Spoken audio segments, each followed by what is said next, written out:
Bismillahirrahmanirrahim.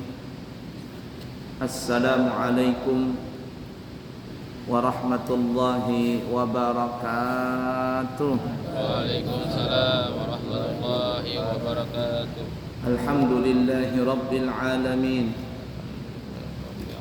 Allahumma fassalli wa sallim ala sayyidina Muhammadin wa ala ali sayyidina Muhammad, amma ba'du.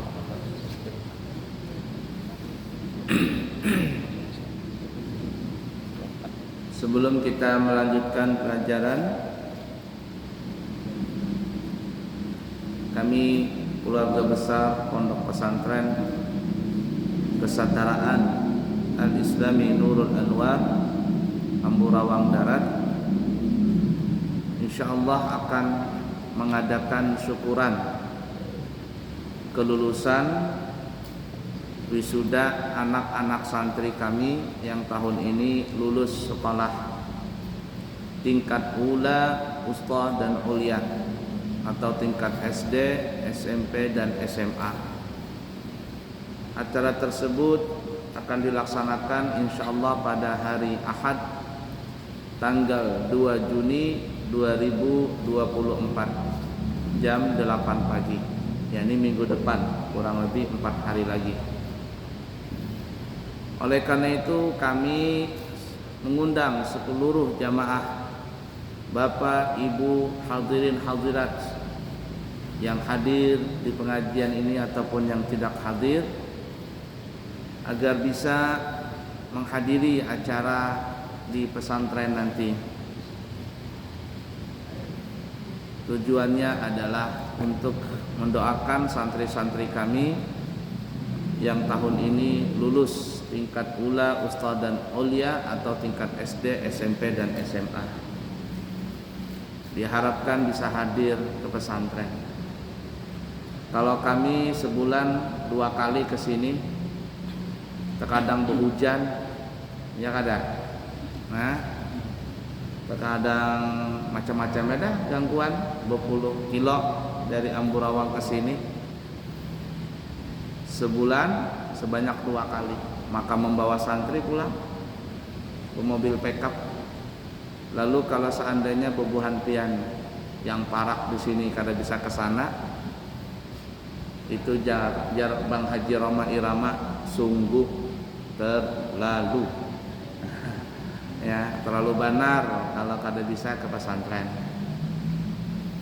Nah, jadi diharapkan semuanya hadir di acara tersebut. Kemudian juga sebagaimana diketahui, kami alhamdulillah sering membawa jamaah umrah yang biasanya harganya 32 juta rupiah perjalanan 12 hari, bahkan terkadang sampai 15 hari. Nah, untuk di hari spesial hari wisuda anak-anak santri kami, khusus di hari itu 1 hari saja, kami akan memberikan harga 27 juta rupiah. Nah, jawab benar harganya olah. Yang tadi 32 turunnya menjadi 27.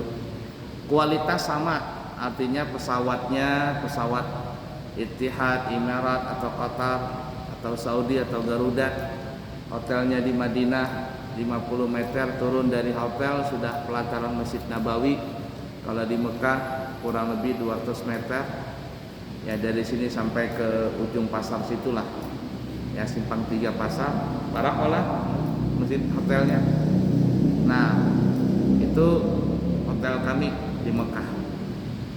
Harganya 27 juta rupiah. Rasa-rasanya tidak ada lagi yang murah dari itu. Yang ada 28, 29 itu pun terkadang pesawatnya nggak tahu. Terkadang pesawatnya itu sekut, tahu sekut lapian. Pesawat nang kada diberi makan, kada diberi minum. Kayak layan air aja. Hotelnya jauh terkadang. Ya, sekarang bisa 1 kilo, 2 kilo, atau mungkin bukan hotel, losmen. Tahu lapian losmen?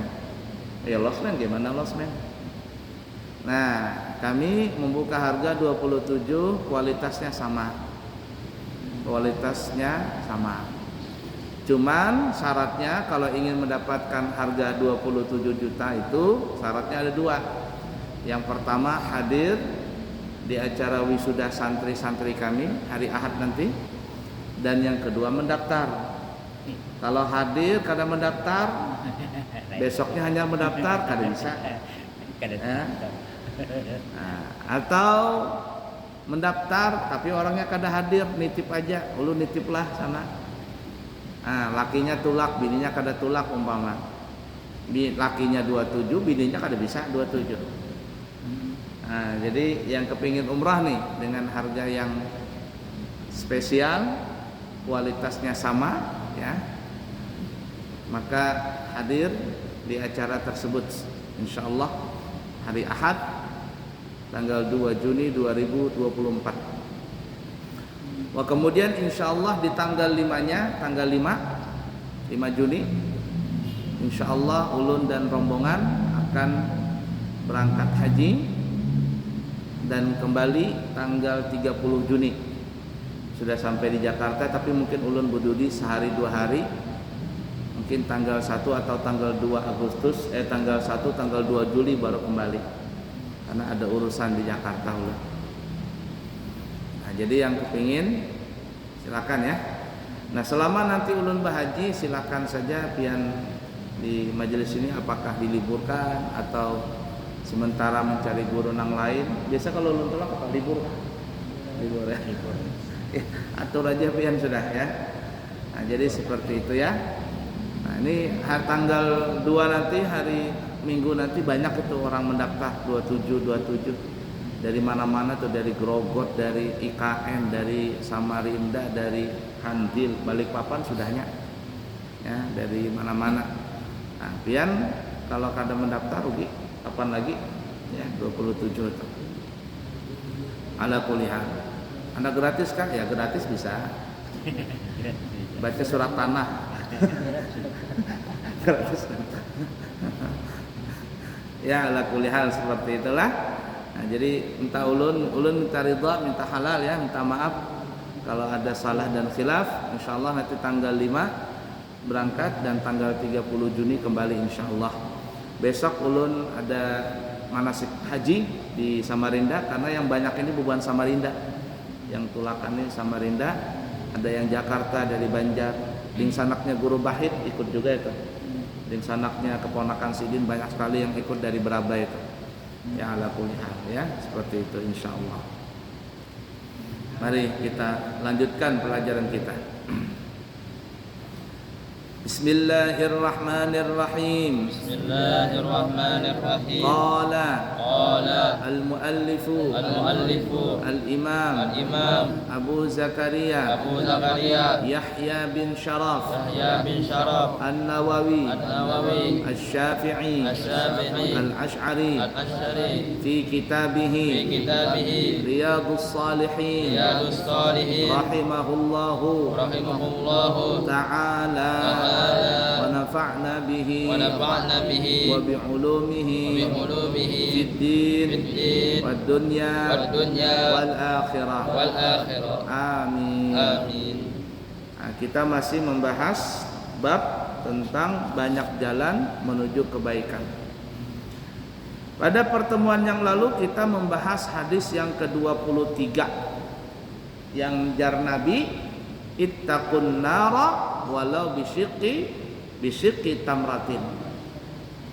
Cegahlah olehmu akan api neraka walaupun bersedekah hanya separuh daripada kurma. Masih ingat ceritanya kemarin tuh sebabnya? Nah, kita ulangin ya ceritanya itu. Jadi ada seorang perempuan bermimpi di malam hari. Dia ketemu dengan mamanya. Yang mamanya ini masuk di dalam neraka. Mamanya sudah berdahulu meninggal. Nah, jadi anaknya yang perempuan ini bertanya, "Oh mama, kenapa pian di sini?" Jar mamanya, "Ya inilah sebab perbuatan di dunia kemarin, akhirnya masuk neraka." Tapi anaknya ini melihat ada sedikit kejanggalan. Apabila ada api yang datang dari depan, mamanya menunjukkan sebuah kurma. di hadapan api neraka tadi, maka apinya tidak jadi datang, tidak lagi menyambar. Datang lagi apinya dari sebelah kanan, mamanya ini menampaikan kurma tadi, apinya pun buka. Datang api lagi dari sebelah kiri, ditampaikan lagi kurma tadi, buka lagi api neraka, dan begitu seterusnya. Jar anaknya, kok bisa begitu mak? Apa sebabnya? Ini dalam mimpi aja lah. Jar mamanya, ini aku bahari di dunia, habis begawi bahasa kitanya, aku buka kadut, jar orang Banjar kadut lah, ya penyimpanan kurma, kadut rantang lah bahasa kitanya, nyimpan kurma. Maka kurma itu sebiji-bijiannya lagi. Tiba-tiba pas aku hendak makan, ada orang miskin datang minta kurmaku ini, maka sebiji-bijiannya, maka aku berikanlah separuh-separuh bahasa kitanya, separuh ikan, separuh aku. Nah, separuh ikan, separuh aku. Nah, gara-gara itu Allah Subhanahu wa taala menyelamatkan aku dari api neraka ini. Artinya kalau api hendak bakar, petunjukkan tadi itu. Nah, coba bayangkan, separuh kurma saja api neraka kada mendekat. Bagaimana kalau ada orang bersedekah lawan nasi padangnya, lawan kurma-kurmanya, lawan banunya, lawan pisangnya. Kan orang buka puasa itu kan terkadang nasi padang, dalamnya ada kurma dan sebagainya kalau buka puasa.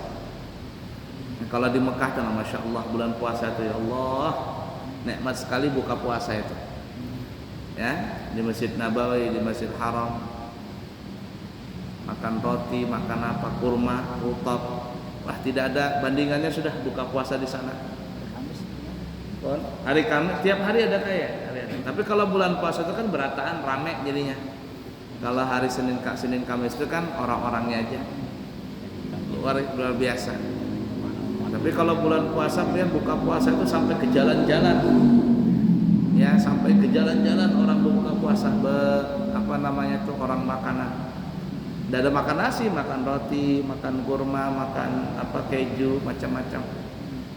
Orang bersedekah itu bukan lagi menyumbang 100-200 kotak. Ada berkontainer datang. Kontainer di mana? Kontainer Nanggana itu datang. Ya Allah, orang-orang sugih itu bersedekah. Nah, bubuhannya ini kalau bersedekah ada alang-alang tanggung. Sesuai aja panglang duitnya bersimpanan bertriliun-triliunan. Ya, sedang aja sedekah begitu banyak. La ilaha illallah. Nah, kalau orang bersedekah seperti itu, jelas jauh dari api neraka. Nang separuh saja kurma itu bisa mencegah dari api neraka, apalagi yang lebih daripada separuh kurma. Nah, kemudian dalam cerita itu dikatakan si anak ini pun ingin memberikan mamanya minum dalam mimpinya nih. Maka sang anak perempuan ini pun mengambil banyu telaga Al-Kautsar, dibawa air tadi dengan gelas. Ketika anaknya ini menjulung banyu tadi ke hadapan mamanya, tiba-tiba ada suara, mamamu tidak pantas meminum air tersebut. Mamamu dilarang untuk meminum air telaga Al-Kautsar. Tiba-tiba tangannya si anak ini pun menjadi kaku, gelas yang ada di tangannya pun terjatuh dan airnya pun tertumpah. Terbangunlah anaknya dari tidurnya, dan ketika dia bangun ternyata dia mendapati badannya atau tangannya itu sudah mati sebelah. Dan orang kita stroke, naudzubillahi min dzalik, nasallallahu alaihi wasallam, stroke ringan, kada bisa bergerak. Besok pagi sang anak perempuan ini pun mendatangi Nabi kita Muhammad sallallahu alaihi wasallam menceritakan kisah tersebut yang dia lihat dalam mimpinya. Maka keluarlah hadis ini dalam hadis Bukhari Muslim, ittaqun nara walau bisyiqqi tamratin. Cegahlah dirimu dari api neraka walaupun bersedekah hanya separuh kurma. Itu ya. Nah, kita lanjutin. Wa fi riwayatin. Ada sambungannya? Wa fi riwayatin lahuma anhu qala Rasulullah sallallahu sallallahu alaihi wasallam alaihi wasallam ma minkum ma minkum min ahadin min ahadin illa sayukallimuhu rabbuhu laisa bainahu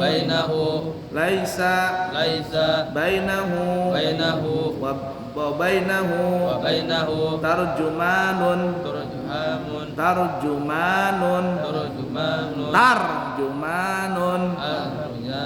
fayanzuru aymana minhu fala yara illa ma qaddama wa yanzuru ash'ama minhu fala yara illa ma qaddama wa yanzuru baina yadayhi fala yara illa an-nara tilqa'a wajhihi fattaqun nara walau bisyiqqi tamratin faman lam yajid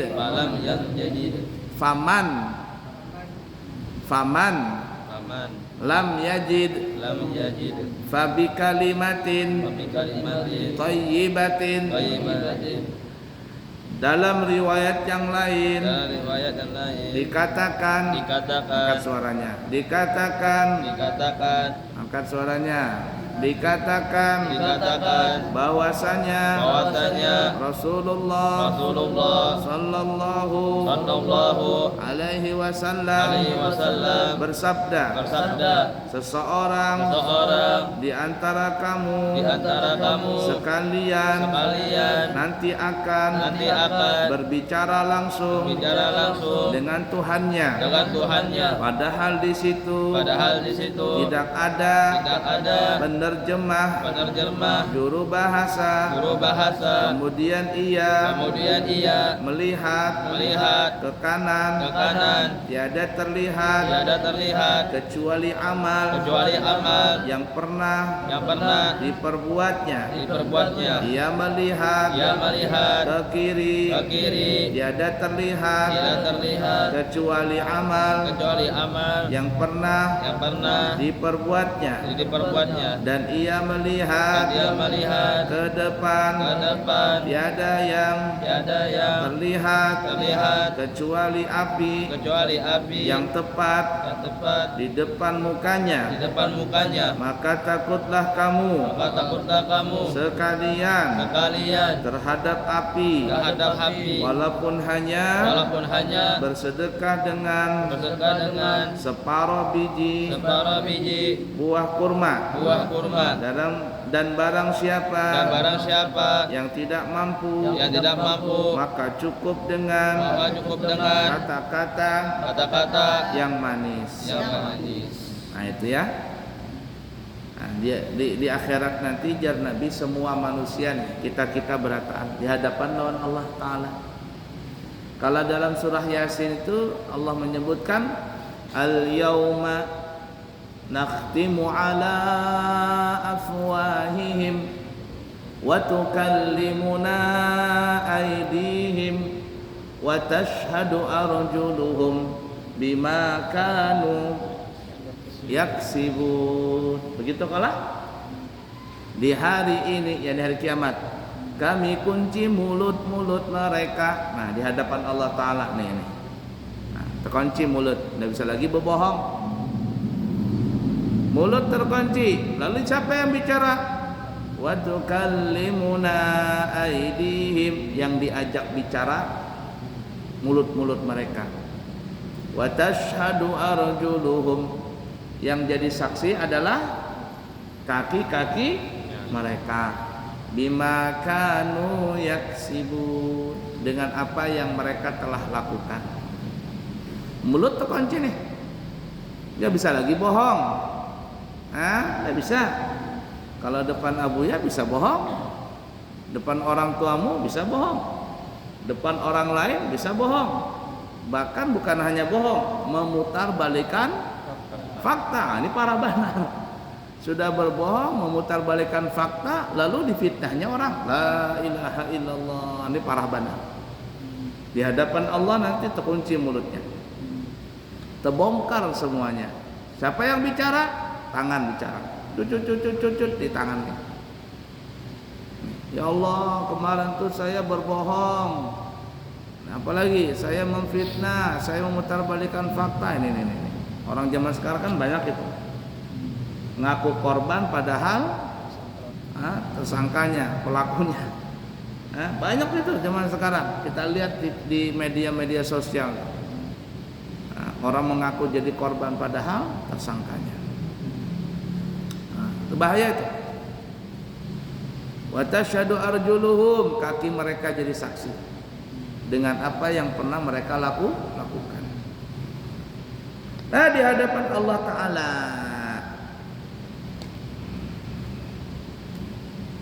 ketika di hadapan Allah Ta'ala, apakah pakai penterjemah? Tidak ada. Tidak perlu pakai penterjemah. Kalau kita nih datang ke negara orang, kita nggak bisa bahasa orang, ada penterjemahnya. Abuya bawa jamaah ke Mekah sana, nggak ngerti nih orang Indonesia nih ngomong apa dia, orang Arab ngomong apa, dia ngomong apa. Datang Abuya, tolong itu, bicarakan apa itu. Oh iya kah, nggak paham. Baru Abuya bantu nih, dia ngomong, mau beli apa Bu? Beli ini, tawarkan harganya sekian. Pakai penterjemah. Di hadapan Allah kita nanti nggak pakai penterjemah, nggak ada penterjemahnya. Lalu gimana? Mulut kita nih nggak bicara, tangan yang bicara, kaki yang bicara. Bahkan dalam riwayat yang lain, benda-benda itu jadi saksi di akhirat. Benda-benda itu, kalau kita berbuat baik, benda-benda itu akan jadi saksi nanti di akhirat. Ini kita duduk di masjid ini pengajian. Habis sholat maghrib kita duduk pengajian di sini sampai isya. Tempat duduk kita ini jadi saksi. Ini mikrofon ini yang Abuya pegang, jadi saksi nanti di akhirat. Kitab, nah jadi saksi di akhirat. Benda-benda mati itu. Makanya kalau orang sholat sunnah disuruh lawan Nabi berpindah. Jangan apa ngaranya itu, di booking tempat itu. Ini punyanya si Fulan. Kalau nggak boleh orang lain nempatin, itu makruh hukumnya. Nah, kecuali imam, kalau imam mau kada mau, masa imam berpindah-pindah itu.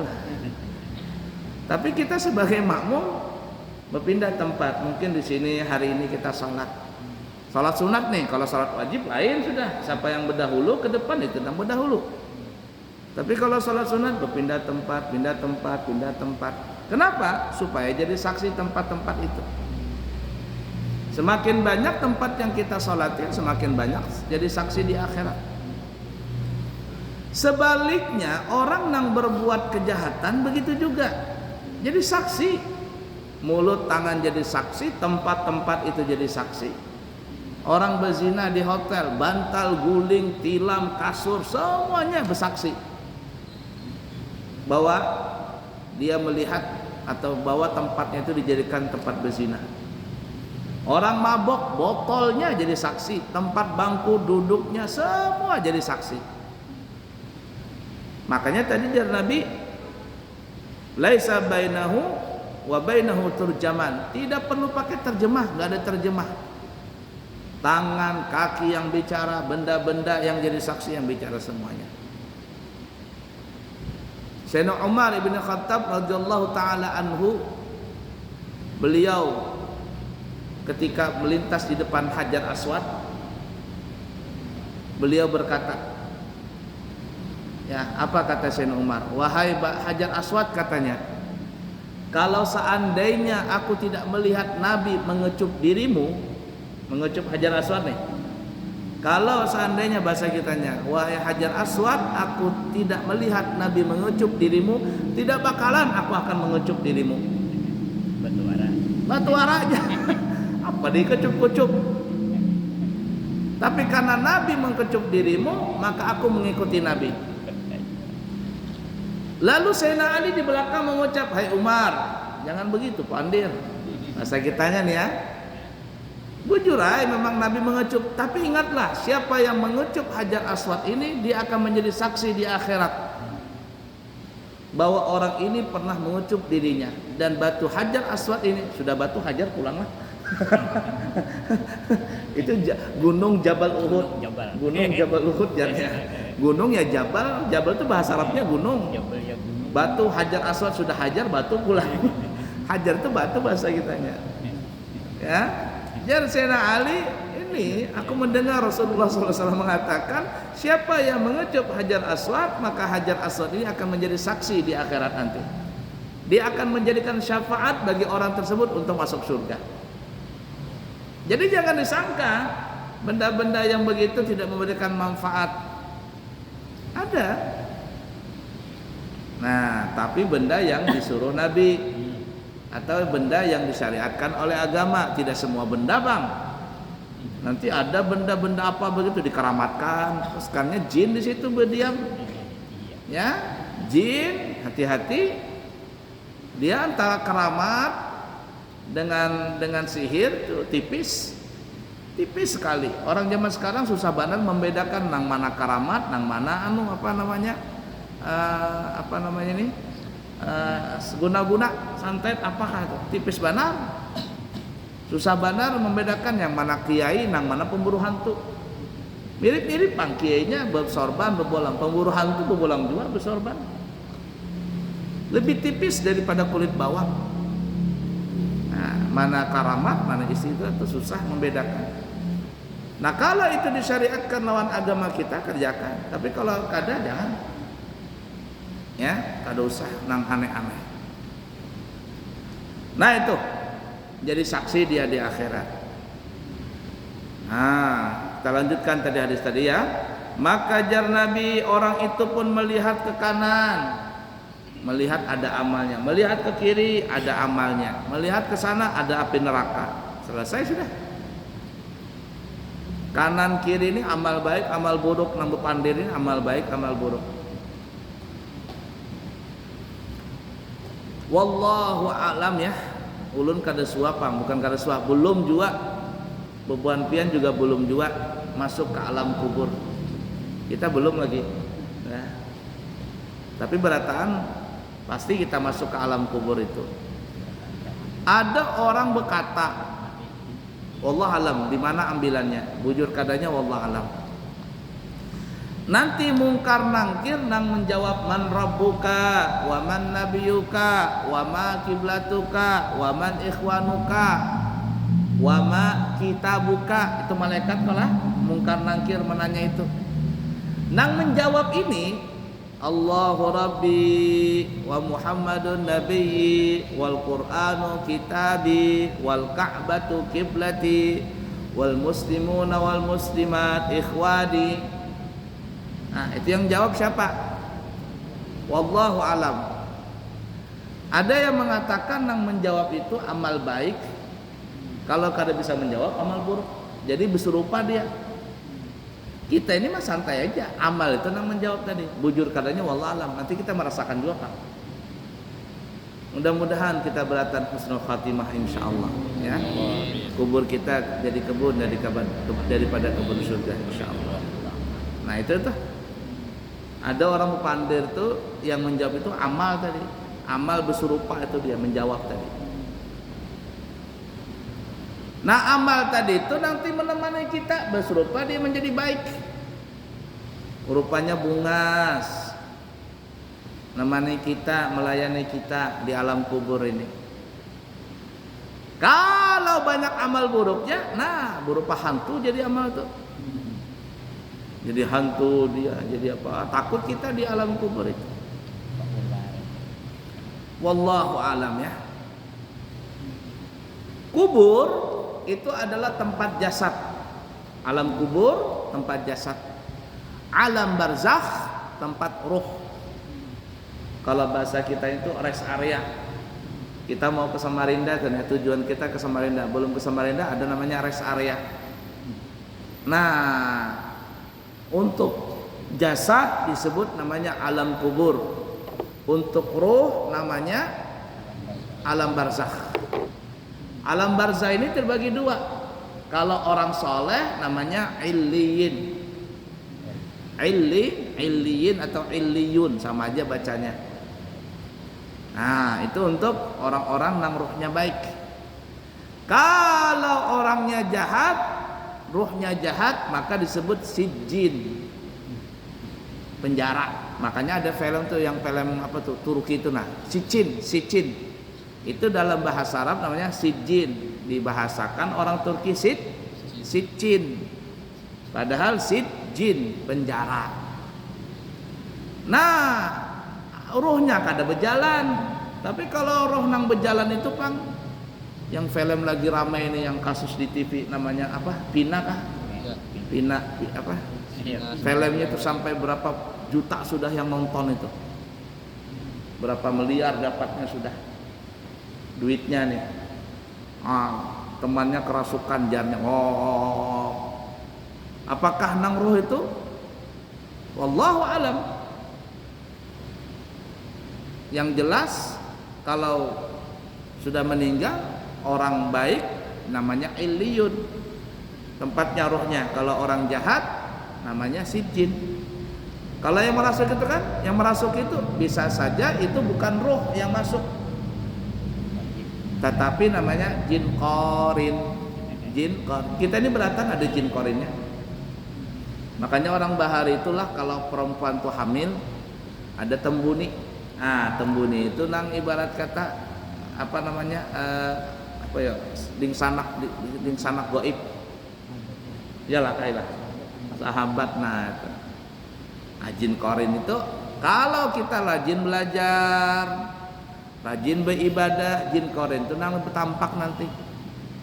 Nih kalau Abuya meninggal nanti, siapa tahu kamu main bola kapan dah sholat, Abuya bangun, dia kata Abuya.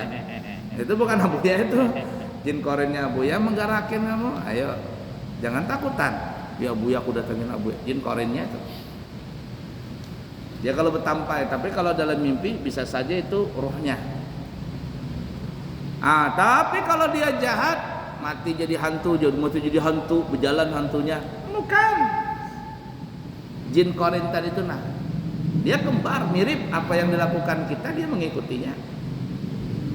La ilaha illallah. Nah, jadi orang yang tadi di hadapan Allah Ta'ala melihat amal baik, melihat amal buruk, depannya api neraka. Lalu apa jar Nabi? Maka cegahlah api neraka tadi dengan bersedekah walaupun separuh kurma. Buah kurma, kalau bijinya apa yang dimakan? Buah kurma ya. Walaupun sepotong daripada buah kurma. Kurma tuh nang Abu yang ngelihat ya, kalau di kebun kurma, nang paling ganal tuh namanya kurma ambar. Ganal nang kayak 2 biji ini ada mungkin ganalnya 2 jempol nih, ambar. Ganal, nyaman Pang kurmanya. Abu ya ketujuh itu kurma itu ambar tadi. Ganal dia kurmanya. Ya kalau kurma ajwa kecil-kecil, ya. Kerucut-kerucut ya. Sahabat tidak mau, jadi Nabi yang mau. Nah itu dia. Maka siapa yang tidak bisa bersedekah walaupun sebiji, walaupun separuh kurma, bersedekahlah bahasa kitanya dengan kalimat yang baik, ngomongnya manis. Ini kalau ada ngomongnya masih saja nama-nama binatang disebutnya, lain main bola. Temannya dikata-katain nama-nama binatang, itu mulutnya kotor. Ini bukan bersedekah, tapi dia beramal jahat di mulut tadi. Ada seorang perempuan meninggal dunia. Sahabat memuji kepada perempuan ini. Wah, itu perempuan baik, pasti surga, pasti surga. Kata Nabi tidak. Itu neraka perempuan itu. Ya Nabi, ya Rasulullah, itu perempuan dia salat, dia puasa, dia berzakat. Tapi kenapa engkau katakan dia masuk neraka? Kata Nabi, karena dia suka menyakiti tetangganya dengan omongannya. Tu'ri jiranaha bilisaniha. Suka ngomongin, suka apa? Jelek-jelekin, suka berkata kasar dengan tetangganya. Ini mulutnya, waduh. Nah itu, kalau sudah berkumpul ngerumpi umat, nunjuk orang itu bukan lagi pakai telunjuk, pakai mulut. Monyong-monyong mulut. Kalau sudah bicara sampai wah itu dahsyat bicaranya. Dan yang anehnya semakin pelan suaranya, semakin ngurumpinya semakin dahsyat. Kamu tahulah, semakin pelan bepandir itu lawan kawalnya, semakin dahsyat pepandiran itu. Ternyata berita bohong, fitnah, adu domba, gosip, ghibah. Kata Nabi, masuk neraka dia. Nah, itu yang tadi kita hadisnya tadi, kalau tidak mampu bersedekah, jangan berkata yang baik, jangan berkata yang jahat, berkatalah yang baik. Kalimatun thayyibah, kalimat yang manis.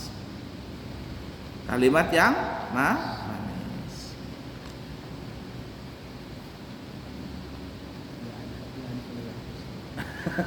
Berapa menit lagi kita? Sampai kakak belum?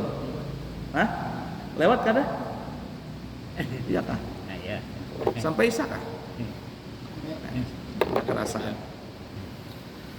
Ayo cukup dululah. Insyaallah kita sambung lagi. Jangan lupalah jamaah berataan diundang. Kami mengundang hari Ahad tanggal 2 Juni untuk bersama-sama hadir dalam acara syukuran wisuda kelulusan santri-santri kami. Yang ingin berangkat umroh dengan harga 27, hadir dan langsung daftar. Ya, kalau dia daftarnya 5 juta, langsung dapat koper dan perlengkapan umroh yang lainnya. Insyaallah. Berangkat nanti kita mulai di bulan Agustus, insyaallah akhir Agustus, September, Oktober, setiap bulan ada keberangkatan. Semoga ada manfaatnya. Subhanakallahumma wa bihamdika asyhadu an la ilaha illa anta astaghfiruka wa atubu ilaihi wa akhiru kalam. Assalamualaikum warahmatullahi wabarakatuh.